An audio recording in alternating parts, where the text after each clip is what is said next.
2003年6月13日，一名大马美籍女子王丽娟从一架刚飞抵吉隆坡机场的航班下机。这是她阔别祖国多年后的一次归国。对她来说，大马是个既亲切又陌生的地方。亲切的是，这里有她心爱的家人；陌生的是，她自从大学毕业到结婚3年了都没有回来过。虽然这次归国是要探望生病的父亲，但他的心情还是有些激动的。然而，他绝对不会想到的是，等待他的竟然是地狱般的深渊。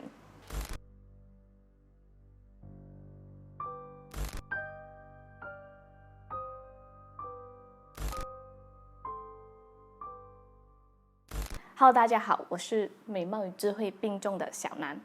出生于马来西亚的王丽娟是一位华英裔混血华人，她的家庭条件很不错。因为中学毕业后，她便离开马来西亚到美国留学，随后从事这个信息分析师的工作。在这里，她遇到了来自新加坡的华人王逸天，两人相爱结婚，并从此定居在美国加州，成为别人眼中的模范夫妻。然而，在2003年的时候，王丽娟从家人口中得知她的父亲患上了癌症，并即将要进行关键的手术。于是，她赶紧安排最早的航班飞回大马，以亲自照顾父亲。6月1日，王丽娟抵达吉隆坡后，便从机场直奔医院。好消息是，手术成功了。眼见父亲已经慢慢在恢复当中，王丽娟放下心头大石，打算于6月14日返回美国。在临走的前一天，王丽娟的节目满档，白天和老朋友叙旧，晚上则要出席亲友为她举办的鉴别会。此外她还和远在一方的老公通电话。一想到明天回去就可以见到爱人，她的脸上洋溢着幸福的笑容。殊不知，那不是他在大马的最后一天，而是他在这个世上的最后一天。事发当晚，聚会结束后，王丽娟与妈妈和妹妹便准备回家。当他们来到这个自动付款机器前要缴泊车费时，才发现泊车卡留在车内。于是王丽娟让母亲和妹妹留在原处，自己则独自走向底层2楼拿这个泊车卡。但20分钟过去，妈妈和妹妹还不见王丽娟回来，打了几次电话都没人接听。妈妈忽然有了不好的预感，赶紧拉着妹妹来到地下停车场查看。但他们不仅没有看见王丽娟，连车也不见了。心急如焚的妈妈只好寻求这个停车场保安的协助，并让他们调阅 CCTV。 从 CCTV 画面里，他们看到王丽娟的车冲过栏杆离开停车场，隐约可见开车的是一个陌生男子。因此，王丽娟的妈妈怀疑她的女儿被绑架了，立刻向警方报案。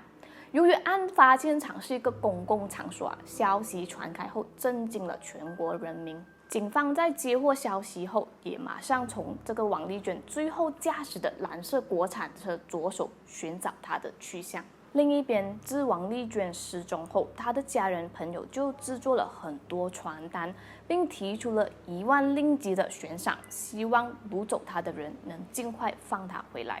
可是事实情况并不乐观，因为根据以往的经验，如果这是一起图财的绑架案，一般来说，在受害人失踪1个小时内，绑匪就会向家属提出这个赎金要求。但是随着时间一点点的过去，王丽娟的家人并没有收到任何相关的消息。而王丽娟的丈夫在知道自己的妻子出事后，也立即买了机票从美国飞来了吉隆坡。其实王丽娟并不是一般的弱女子，她曾经在美国学习跆拳道，并已经达到黑带级别，所以家人朋友也抱着一丝希望，觉得她应该不会那么轻易受到伤害。可是，在2天后，警方在偏僻的工业园区发现了一辆被遗弃的车，经过证实，这辆车就是失踪的那部。然而，王丽娟并不在车上，车的状况也十分糟糕。右前轮胎严重受损，车的后座上有明显的血渍。同时，警方还在车里发现了男人的液体、染血的高跟鞋和许多枯枝树叶。从这种种的迹象来看，王丽娟恐怕是凶多吉少了。王丽娟失踪4天后，一名泰国工人在距离发现蓝色国产车的不远处，闻到一个沟渠里传来阵阵焦臭味。当他好奇地往沟渠里一看时，赫然发现里面竟然有一具被烧焦了的女性遗体。事后经过警方证实，这具遗体就是4天前在停车场被掳走的王丽娟。在确认了受害者就是王丽娟后，她的家人给她举办了葬礼。与此同时，警方将重心转移到追捕凶手上。短短1个星期内，警方逮捕了最可疑的一名嫌犯，时年27岁的马来男子阿曼，因为他曾在事发当晚被巡警目击到与王丽娟共同在一个车内。根据巡警的汇报，事发当晚他在吉隆坡的一个犯罪高发区巡逻执行。当时看到路边停了一辆车，他觉得有些可疑，于是上前查看。车内坐着一男一女，巡警就问道：“你们在这里做什么？”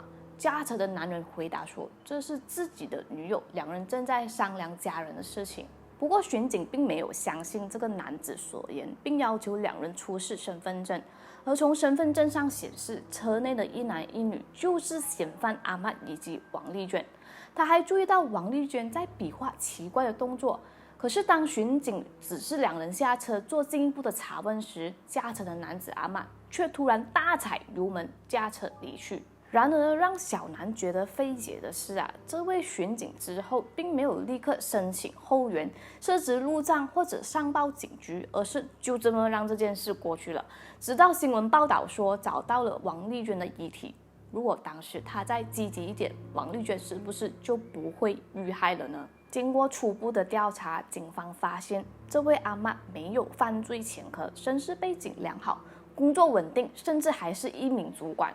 而生活中，他也有一个美满的家庭，妻子还是银行的高级职员，两人养育了一个3岁的孩子。事发时，他的妻子还正怀孕3个月。随着嫌犯落网，警方加大搜证以及调查力度，案情也逐渐有了眉目。然而一开始，阿嬷坚决否认一切的指控，除非警方拿出确实的证据可以指证他。但其实警方已经搜索了他的住处，并在他家里发现沾满血迹的蓝色 jacket、红色 T 恤和蓝色牛仔裤。加上更有力的一点证据是，在王丽娟被烧焦的身体里提取出了精液，而经过 DNA 证实，精液也与阿嬷吻合。最后，承受不住压力的阿嬷终于坦白交代了整个犯案过程。事发当晚，当王丽娟来到停车场拿拨车卡时，被路过的阿嬷看到并起了歹念。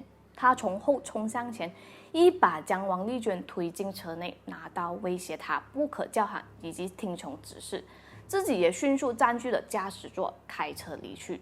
之后，阿嬷开着车来到了一个偏僻的工业区，就是在这里遇到了巡警，不过却被他侥幸逃走。最后，他将车停在了一个大厦附近，然后在这里侵犯了王丽娟。过程中，阿嬷还刺伤了她。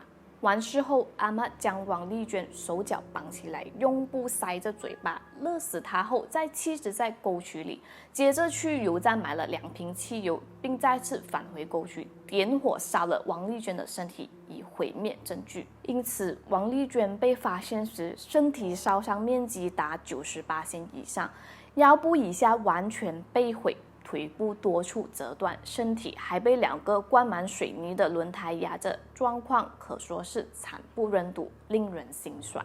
而造成这些事的被告阿嬷，在案件开审后，先是申诉他因为遭受警察的威胁才认罪，随后更编造口供说王丽娟是自愿的与他发生关系。然而这一切在陪审团看来都是阿嬷的狡辩，因为铁证如山，他根本无法反驳。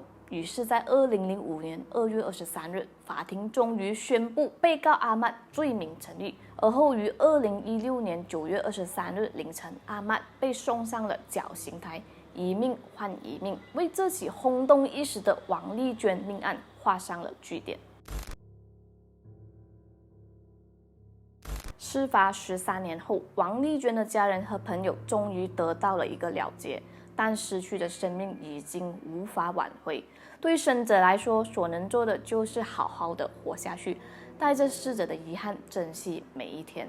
回顾这个案件的侦破过程，从案发到抓捕罪犯用了1个星期的时间。虽然没能及时挽回王丽娟的生命，但也算是相当的快乐。可是，在案发当时，如果那位巡警能及时通知警方安排追踪和排查，会不会就此改变了这个结果呢？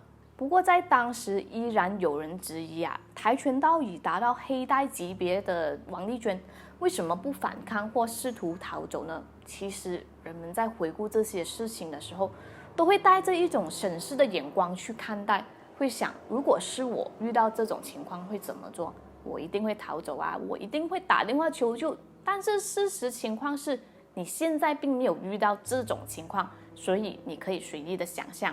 然而，想象与现实往往都是两回事。而且男女在体能上，不论什么样的体型或者身高，男性都肯定是占优势的那一方。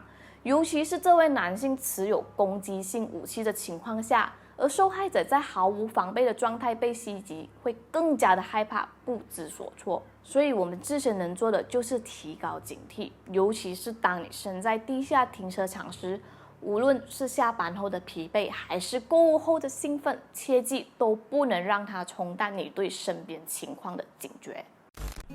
Hello， 大家好，我是美貌与智慧并重的小南。今天小南有一个重大宣布，那就是小南频道要开启会员功能啦！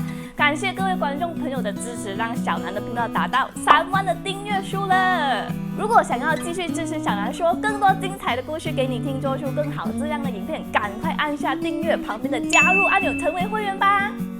不想加入的观众也不用担心，你还是可以看到小南的奇案故事影片，只需要把影片中的广告看个至少30秒对小南来说也是一种支持了。希望男粉们能继续陪伴我成长哦，爱你们！